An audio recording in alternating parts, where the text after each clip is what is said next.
Hello everyone, আসসালামু আলাইকুম। Welcome to my channel daily cooking with Shimu. আজকে আবারও চলে আসলাম আপনাদের মাঝে নতুন আরও একটি ভিডিও নিয়ে।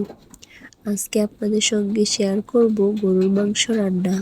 প্রথমে আমি মাংসগুলোকে ভালোভাবে ধুয়ে পরিষ্কার করে নিয়েছি। আজকে মাংসটা আমি মাখিয়ে রান্না করব।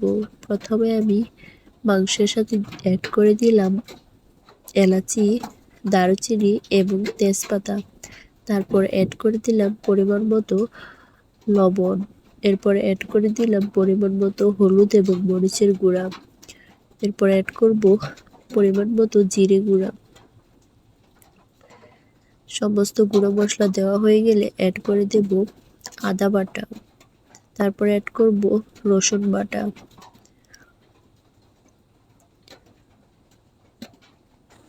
এরপর এখানে অ্যাড করে দিব 1 কাপের মতো পেঁয়াজ কুচি অ্যাড করে নিলাম। এবার পরিমাণ মতো সয়াবিন তেল দিয়ে মাংসগুলোকে ভালোভাবে মাখিয়ে নিব।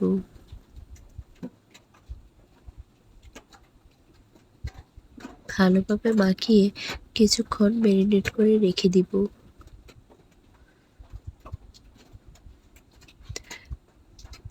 তো এভরিওয়ান, আজকে আমার ভয়েসটা একটু অন্যরকম শোনা যাচ্ছে, কারণ একটু ঠান্ডার প্রবলেম হয়েছে, তো আপনারা একটু ম্যানেজ করে নেবেন। আপনারা কারা কারা গরুর মাংস খেতে পছন্দ করেন অবশ্যই কমেন্টে জানাবেন। যারা আমার ভিডিওটি আজকে প্রথম দেখতেছেন অবশ্যই চ্যানেলটিকে সাবস্ক্রাইব করে দিয়ে পাশে থাকবেন। আমার ভিডিও আপনাদের কাছে কেমন লাগে আপনারা অবশ্যই কমেন্টে জানাবেন।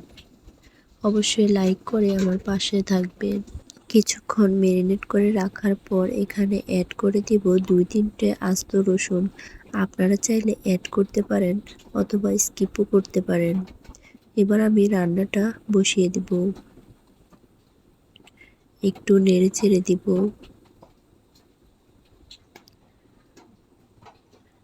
এখানে আমি কোনো প্রকার পানি অ্যাড করব না, মাংস থেকেই আস্তে আস্তে পানি বের হয়ে আসবে।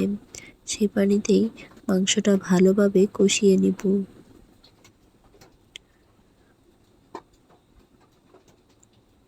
আমি আপনাদেরকে মাটির চুলায় রান্না করে দেখাই, যেহেতু আমি গ্রামে থাকি। গ্রামের বাড়িতে সাধারণত মাটির চুলায় রান্না করা হয়। আপনারা দেখবেন গ্যাসের চুলা থেকে মাটির চুলা রান্না খেতে কিন্তু খুবই দারুণ। কিছুক্ষণ ডেকে রান্না করে নিব। ভালোভাবে মাংসগুলোকে নেড়ে চেড়ে কষিয়ে নিব। মাংসটা যত ভালোভাবে কষানো হবে ঠিক ততটাই খেতে মজার হবে।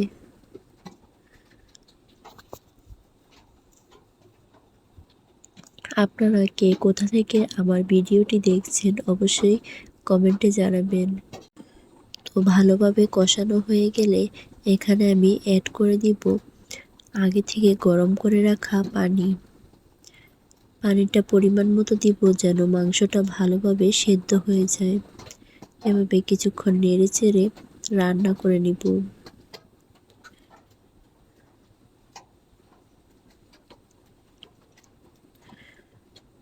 আমি এখানে অ্যাড করে দিব কয়েক টুকরো আলু। আপনারা চাইলে এটাকে স্কিপও করতে পারেন, তবে গরুর মাংসের সাথে আলু খেতে কিন্তু খুবই ভালো লাগে।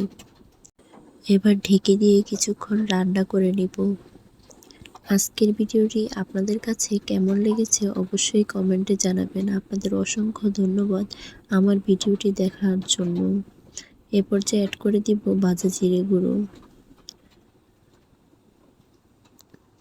রান্না হয়ে গেল আমার আজকের রেসিপি। ভালো থাকবেন সবাই। আল্লাহ হাফেজ।